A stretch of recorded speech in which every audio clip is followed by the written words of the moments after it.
श्री गुरुदेव दत्त। कुछ तो गड़बड़ है।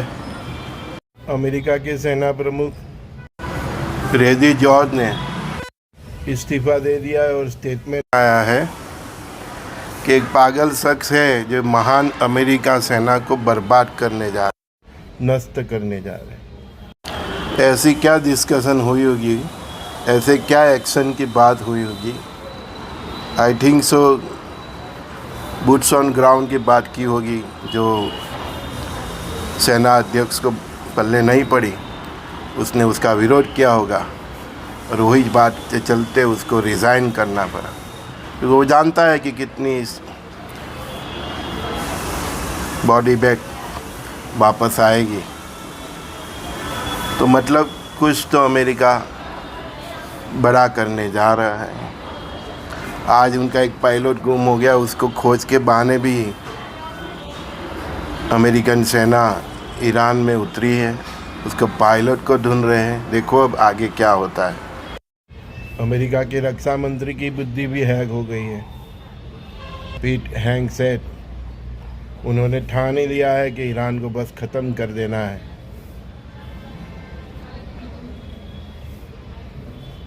आगे पीछे का कोई सोचते ही नहीं है। देखो ये मिडल ईस्ट की जंग कहाँ जा रही है।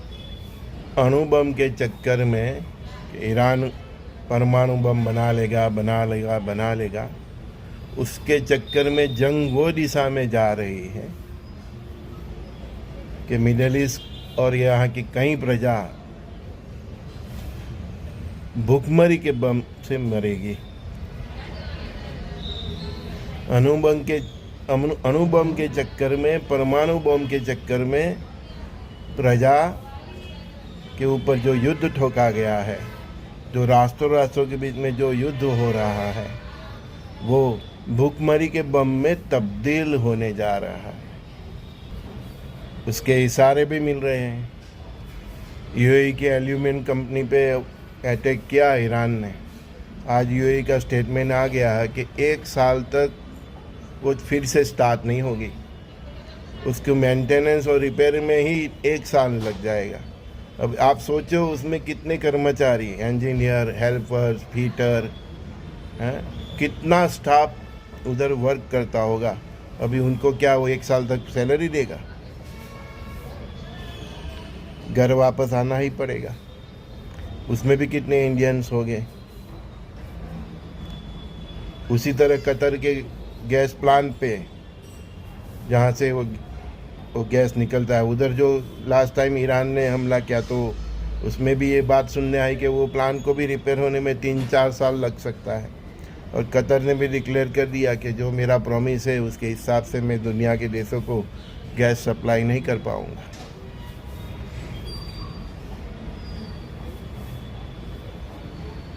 और उधर भी काम कर रहे जो वर्कर्स हैं, उनका भी क्या होगा। तो मैंने बोला ना कि अणु बम के चक्कर में भूखमरी के बम में तब्दील होने जा रही है ये पूरी जंग। हमारे पूर्वज और हमारे ऋषि मुनि कह गए थे कि एक टाइम भी खाना मिला तो समझ लेना नसीबदार हो आप। एक टाइम भी। यहाँ तक ये दुनिया की जंग जाएगी। ये वर्ल्ड वॉर 3 का आउटपुट ये होगा कि एक टाइम भी खाना इंसान को मिले तो समझ लेना वो नसीबदार है।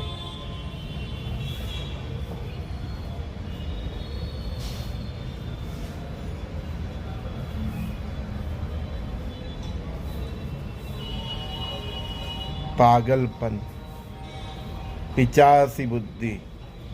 और बुद्धि ऐसी हैक हो गई है, मालूम ही नहीं पड़ रहा है कि वो क्या कर रहे हैं।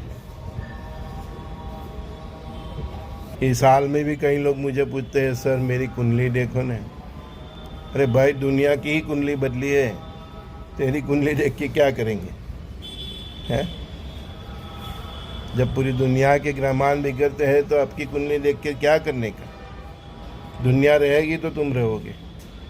तो कहीं ऐसे प्लान पे अटैक हो रहे हैं, तो प्लान कोई 1 साल तक, कोई 5 साल तक कोई प्लान 3 साल तक, कहीं ऑफिसों पे हमला हो रहे हैं, अमेरिकन टेक कंपनियों के ऑफिस है उनके प्लान पे हमला हो रहे हैं। वर्क फ्रॉम होम कर पाए तो ठीक है, नहीं तो बेकारी कितनी बढ़ेगी। लोगों की जो आवक होती है उसके हिसाब से उसके खर्चे होते हैं। हर महीने का इंश्योरेंस होता है, मकान के हफ्ते होते हैं, लोन होती है ना। हर आदमी ने अपनी अपनी इनकम के हिसाब से सब सेट किया होता है। सडनली ऐसी मुसीबत आ जाती है, सब डिस्टर्ब हो जाता है। हमारे सूरत में डायमंड में मंदी आई, ऐसा ही हालत हुआ था। जो बच्चे लाख, 1.25 लाख, 1.5 लाख के पगारदार थे, उनको 25,000 भी नहीं मिल रहा था। सब कैलकुलेशन उनका डिस्टर्ब हो गया। तो उससे रिलेटेड सबका बिजनेस, ये जितनी भी तबाही चल रही है उसमें ज़्यादा से ज़्यादा किसके ऊपर बोझ आने वाला है? दुनिया की बैंकों पे। क्योंकि जो बड़े बड़े प्लान होते हैं उनकी लोन भी तो चलती होगी। प्लान चलेगी तो किस्तें भर पाएंगे ना। तो बैंकिंग सिस्टम पर बहुत ज़्यादा दबाव आने वाला। इसके कारण शेयर बाज़ार पे भी बहुत दबाव आएगा। हमने तो बोला ही है कि शेयर बाज़ार आगे कागज़ होगा। देख लो, अभी भी नहीं दिख रहा है तो अभी तो हाल में परिस्थिति आपके सामने है ना, तो देख लो कि आगे क्या हाल होगा शेयर बाज़ार का, बैंकिंग सिस्टम का। इसीलिए हम ऑलवेज एडवाइस देते हैं कि पैसा रखना है तो केवल सरकारी बैंकों में रखो, बाद में भी देगा। प्राइवेट बैंक जिसका छेड़ा यूरोप, मिडल ईस्ट और ये विदेश से है, उनका क्या भरोसा। होगा ही ऐसा मैं नहीं बोल सकता, वाणी की मर्यादा है। लेकिन आप ही सोच लो, बड़ी बड़ी फैक्ट्री, बड़ी बड़ी इंडस्ट्री, गैस प्लांट, पेट्रोल के प्लांट, उससे रिलेटेड छोटी छोटी इंडस्ट्री सब बंद हो रहे हैं। तो इसका प्रेशर किधर आएगा? वर्कर्स तो वर्कलेस हो जाएंगे, बेकार हो जाएंगे। सडनली बिजली गिरी, ऐसा हो जाएगा, समझ में भी नहीं आएगा कब मैं किधर जाऊं, क्या करूं। और जो बच्चे विदेश के माहौल में काम कर रहे हैं, उनको तो ये देश के माहौल में काम करना भी दिक्कत लगती है। बड़ी बड़ी पगार उधर देखी है, उधर छोटी पगार में उसको समझ में भी नहीं आएगा। बड़ी बड़ी पगार के हिसाब से उनके खर्चे होंगे, उसके हिसाब से इधर उसको कुछ समझ में नहीं आने वाला। हम पहले से ही बता रहे थे आज की परिस्थिति के लिए। और उधर तो वो हाल होना है, मैंने बोला ना कि अणु बम, परमाणु बम कन्वर्टेड इनटू भुखमरी बम। इधर तो रोटी भी मिलेगी, पानी भी मिलेगा। उधर तो रोटी तो छोड़ो, पानी भी नहीं मिलेगा। इधर दाल के साथ रोटी भी मिलेगी, उधर तो रोटी छोड़ो, पानी भी नहीं मिलेगा। मैं बोल रहा हूँ टोटली वो दूसरे कंपनी, भारत जैसे खेती प्रधान ये सब देश के ऊपर डिपेंड है। ये यूक्रेन में जितनी जंग चल रही है, गेहूं का सबसे ज़्यादा सप्लायर वो है। देख लो, रसिया, यूक्रेन और मिडल ईस्ट में क्या होता है? कुछ नहीं। जहाँ भी देखो बस रन रन दिखता है। पानी पीने का नहीं है, वो भी समुद्र का पानी प्रोसेस करके मीठा बना के उसको पीते हैं। और ये लड़ाई में उसके ऊपर भी अटैक हो रहा है। कंपनियां बंद हो रही है। सब बच्चे वापस ही आएंगे, लेकिन वापस आने के लिए भी जहाज तो मिलना चाहिए। बहुत परेशानी है। सोचो तो परिस्थिति बहुत गंभीर है। दूसरे देशों में उसकी असर दिखने लगी है। हमारे यहाँ अभी तक पेट्रोल का भाव नहीं बढ़ा है, गैस भी आगे पीछे होके मिलता रहा है, इसलिए हमको अभी दिक्कतें नहीं दिख रही। परमात्मा का शुक्रगुजार मानिए। लेकिन दूसरे देशों में जो हो रहा है उससे हमको सावध रहना है, सज्ज रहना है, प्लान भी रेडी रखना है। कई बच्चे मुझे कहते हैं, मैसेज करते हैं, सर प्लान बी के लिए भी पैसे तो होना चाहिए। नहीं है तो प्रभु का नाम स्मरण कीजिए। कुछ तो करना पड़ेगा ना। मिडिल ईस्ट में जो जंग चल रही है उसके वजह से उधर का टूरिज्म बिजनेस भी चौपट हो रहा है। वो टूरिज्म बिजनेस के साथ जितने भी जुड़े हैं उनका भी क्या हाल होगा, है ना। एक साइकिल चलती है, पूरी साइकिल ही टूट रही है। कब तक वो अपने स्टाफ को भी विदाउट वर्क सैलरी देंगे, सोचो। हर बिजनेसमैन की भी एक लिमिट होती है। टूरिज्म बिजनेस मॉल के ऊपर इफेक्ट हो रहा है क्योंकि बुर्ज खलीफा तक जा रही नहीं। तो ऐसे जितने बड़े बड़े मॉल हैं उनके अंदर छोटी छोटी शॉप है, कितने वर्कर्स काम करते हैं, कितने भारत के बच्चे उधर हैं दूसरे देशों के।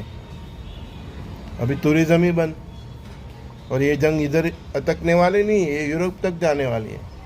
फिर यही हालत यूरोप का होना है। इसीलिए बोल रहा हूँ, रोटी तो बहुत दूर की बात रहे, पानी मिले तो भी नसीबदार है।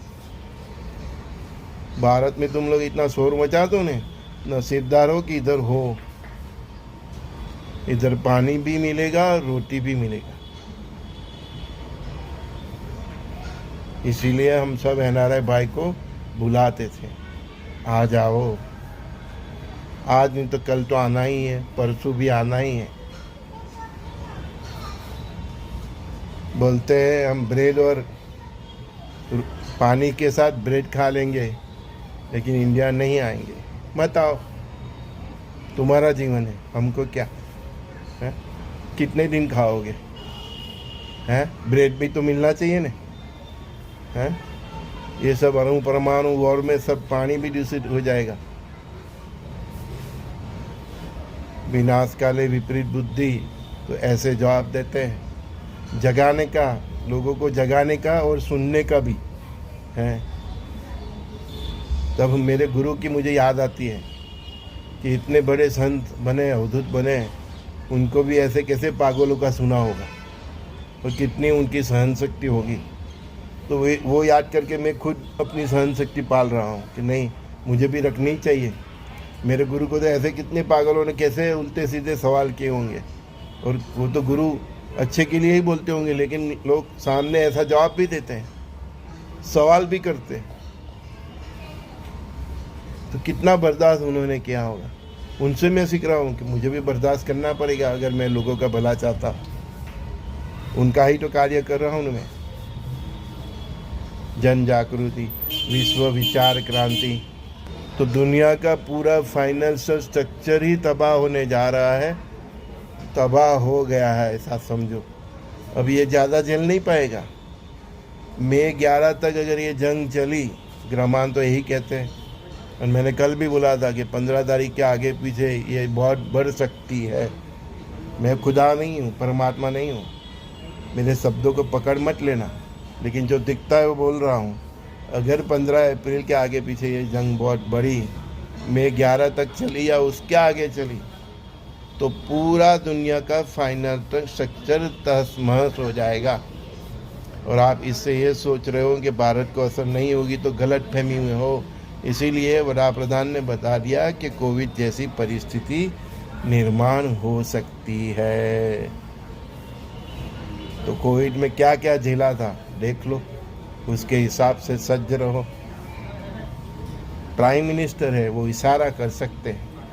इतना इशारा भी क्या तो समझो कि बात कितनी गंभीर होगी, अदरवाइज वो बोलते ही नहीं। युद्ध अमेरिका इजराइल ने ठोका ईरान पे, लेकिन बर्बाद दुनिया हो रही। दुनिया इस तरह झेल रही जैसे पूरी दुनिया युद्ध में। करे कौन और भुगते कौन, यही नियति होती है कि पूरी मानव सभ्यता पे कष्ट है। वो दिखता है ना कि कहाँ हो रही है और कहाँ सब भुगत रहे हैं, है ना। इसको ही प्रलय कहते हैं। युग परिवर्तन का मतलब ऐसा नहीं कि दुनिया में एक खुने में कुछ हो रहा है तो हमको कुछ असर नहीं होगी। ये आपके सामने ही है। अभी तो वो फैल रहा है। जब पूरी तरह फैल जाएगा तो क्या होगा दुनिया का फाइनेंशियल स्ट्रक्चर। इसलिए मैं बोला कि ये लोगों का तो रोटी भी नसीब में नहीं होने वाली, पानी तो बहुत दूर की बात है। आप समझते हो इतना इजी नहीं है, टाइम बहुत कठिन है।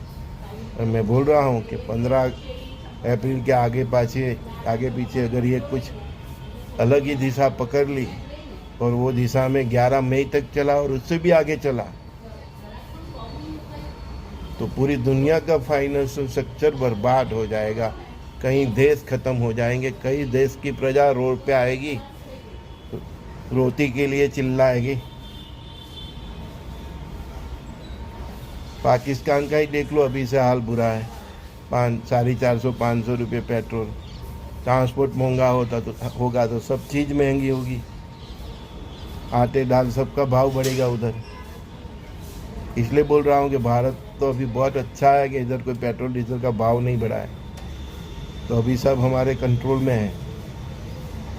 थोड़ा बहुत कुछ वो गैस में उसमें बढ़ा है, क्या कर सकती है सरकार भी है। माथे पे कफन बांध के तो उधर से गैस लेके नहीं आ सकती। करोड़ों अरबों का जहाज डुबा देना है क्या? मिलना भी चाहिए ना। यूएई की एल्यूमिनियम कंपनी बंद हो गई तो कितने बच्चे बेकार हुए होंगे, कितने आदमी, कितने इंजीनियर, कितने एमबीए, कितना स्टाफ उधर। 1 साल तक तो बोल रहे नहीं होगा, स्टार्ट ही नहीं होगा, 1.5 साल भी लग सकता है। इस तरह की दुनिया की कई देश उनकी कई कंपनियां ऐसे ही बर्बाद हो जाएगी, तो कितने लोग बेकार होंगे, कितने परिवार हताहत होंगे। इसीलिए हम बरसों से बोल रहे थे प्लान बी। दिखता नहीं था तो बोल रहे ये क्या बोल रहा है, प्लान बी, पागल हो गया। अब जिसके पास प्लान बी होगा उसको दिक्कतें कम आएगी। गुरु लोग तो पहले ही बोलते हैं, उसकी बातें न सुनते हैं तो हमको ही दिक्कत होती है। जो हो रहा है इसमें सबसे ज़्यादा प्रेशर शेयर बाजार और बैंकों पे आने वाले हैं, और इससे कई राष्ट्र बर्बाद हो जाएंगे, कई संस्कृति बर्बाद हो जाएगी। लोग रोड पे आएंगे, रोटी के लिए तरसेंगे। बहुत कुछ हम देखने जा रहे हैं, अभी तो शुरुआत है। 2032 तक जाना है, लेकिन मुझे लगता है कि 2030 से पहले ही मानव जाति थक जाएगी। परमात्मा सभी का कल्याण करे, सद्बुद्धि दे। जितना हो सके नाम स्मरण कीजिए, शुद्ध सात्विक जीवन जिए, परमात्मा को प्रार्थना कीजिए, उससे आपको तकलीफ कम पड़े। बस यही एक रास्ता है, अदरवाइज़ कितना भी कुछ करो कम पड़ेगा। संजय दस्ती का सभी दोस्तों को बहुत बहुत प्यार।